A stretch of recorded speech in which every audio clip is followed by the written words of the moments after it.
Nō mai, haere mai, welcome. I'm Bruce Munro, and with me is International Relations Specialist Professor Robert Patman, and this is Global Insight. Does the United States have a master plan for the ever-growing Israel-Middle East conflict? Or is it a puppet, pulling its own strings in different directions? Welcome, Robert. Morning, Bruce. The US is generously arming Israeli Prime Minister Benjamin Netanyahu's right-wing government, and this is a government that openly opposes the US goal of a two-state solution for the Israel-Palestine problem. What shows the US's real position, its words or its actions? Well, I think your question pinpoints a puzzle for many observers of the United States. Indeed, it's a puzzle for many of America's allies, such as New Zealand. These countries do take the idea, going back to the Oslo process in the early 90s, of a two-state solution as being the way to go forward. Mr. Netanyahu, since the mid-90s, has always rejected a two-state solution. So the Americans can't say, when they started their policy of virtually unconditional military and diplomatic support for Israel, following the Hamas terrorist attack on the 7th of October, they can't say they didn't know. So I think you can only judge a country by what it does rather than what it says. And the Biden administration showed little interest in a two-state solution before the terrorist attack of the 7th of October 2023. Since then, on the diplomatic front, they've reaffirmed what they call the need for a two-state solution. And they've also provided close to $18 billion US in military aid for Israel. About 4/5 of the munitions used by Israel in Gaza and also in Lebanon have been provided by the United States. There was a brief pause in providing arms, I think in May, but it was only very brief, and that was on 2,000-pound bombs. But that was soon resumed. Pause was ended. So I think you have to say, through the eyes of many people in the Middle East, with the exception perhaps of many citizens in Israel, America seems to be speaking out both sides of its mouth, expressing, since October, it's been expressing concerns about the high level of civilian casualties, but not so concerned that it stopped providing the arms that were helping to kill them. So this is a moral and strategic crisis for the United States. Its policy comes across as incoherent, and there are signs in this week actually, that the United States has actually recognized its policy is not working out for the United States. There's been the assumption that what's in Israel's interest is in America's interest, and I think that was Mr. Biden's working assumption from the outset. That assumption is coming under strain now. Right, and picking up on that, last month Netanyahu, speaking at the UN, held up a map that included Gaza and the contested West Bank within the borders of Israel. If that shows what Netanyahu's goal is, then what threat does this pose in the Middle East and to Israel's top ally, the United States? Yes, that map was very revealing because it showed the absorption of East Jerusalem, West Bank, and West Bank at the moment hasn't made too much attention on that, but there's been a lot of Palestinians have been killed since the 7th of October in the West Bank, more than 600, and also many Palestinians have been detained. I think the figure is in excess of 8,000 have been detained since the Hamas terror attack. That map you referred to showed the incorporation of the West Bank, East Jerusalem and Gaza into Israel. And that, of course, is a clear breach of international law. We should recall that at the end of the 1967 war, Israel the understanding was that Israel should relinquish control of the territories it gained as a result of that six-day war.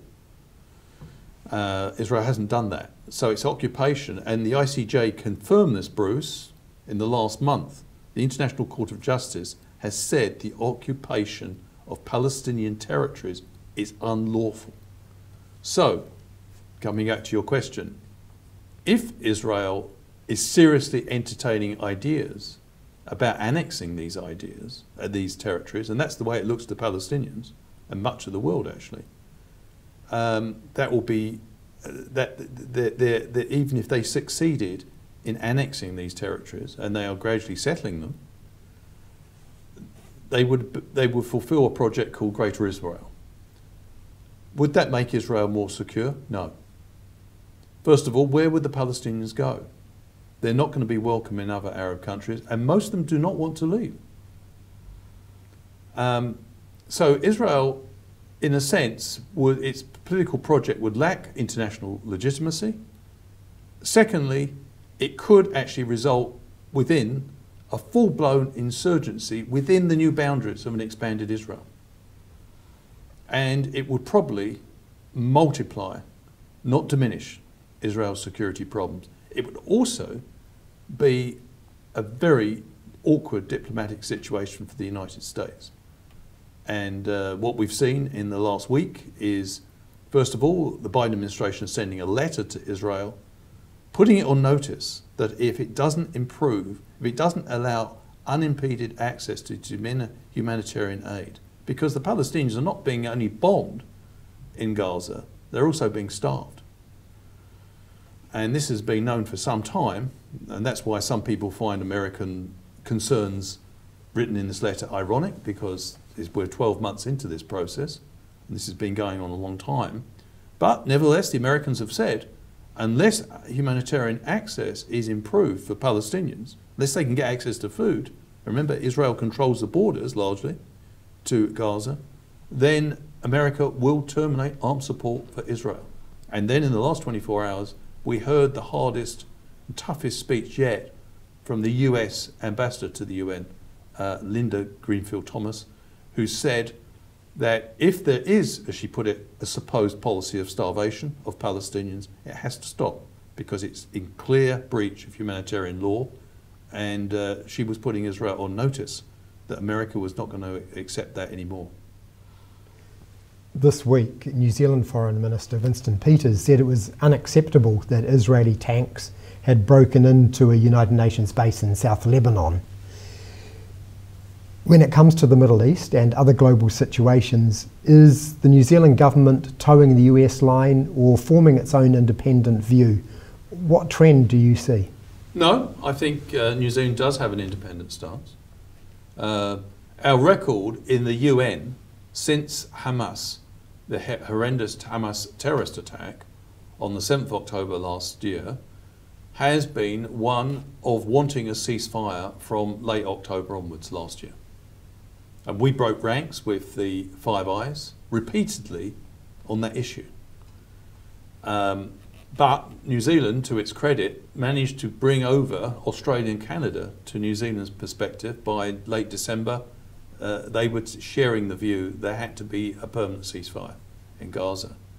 And only a couple of weeks ago, New Zealand voted in the UN General Assembly to support the ICJ's findings that the occupation of Palestinian lands are unlawful. So that's our position.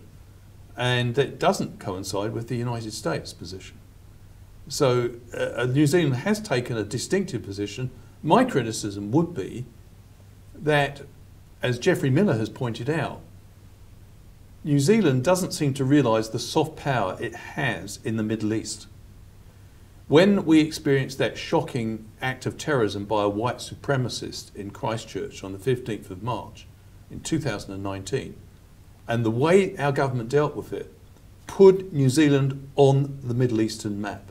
Many Middle Eastern citizens, particularly in the Gulf states, but also in Egypt, were enormously impressed by how the Ardern government reached out to the Muslim victims of that atrocity.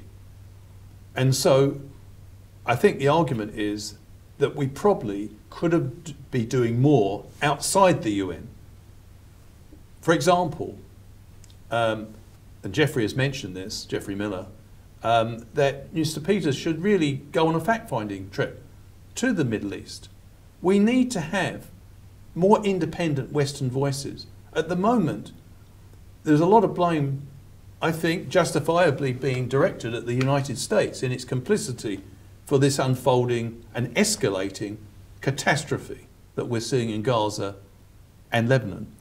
But the United States, there's plenty of blame to go round, because many other Western countries, including the UK, Germany, have just, if you like, fallen into line with the United States. We haven't done that, but I think we could do more, if you like, to all present to Muslims in the Middle East a different Western perspective.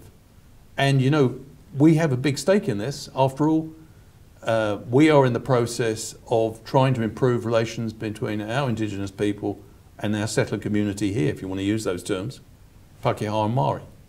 So there's a logical consistency about also standing up for the rights of indigenous people in other parts of the world, including the Middle East. So I think the view, I think New Zealand's, to sum up, I don't think New Zealand is just an echo of the United States. We do want to see reform of the UN Security Council. So in the region, I think a visit by Mr. Peters might be good to remind people in that region that we do care about the people of the region. But secondly, I think we should really be leading the charge in pushing for reform of the UN Security Council, which has enabled this disaster to occur. You know, we shouldn't lose sight of the fact, when we blame the United States and other actors, that it's the failure of the United Nations machinery, the fact that there is a veto which enables people to block attempts to bring peace, that's enabled this to happen. So we need to have that reformed. And I think Mr. Peters is pretty passionate about this. I just think he needs, and it's easy for me to say this from the comfort of my chair, but I think he should get together with like-minded states and ask and seek reform of the UN Security Council. Thank you, Robert. And thank you for watching. Catch us next time on Global Insight. Ka kite anō.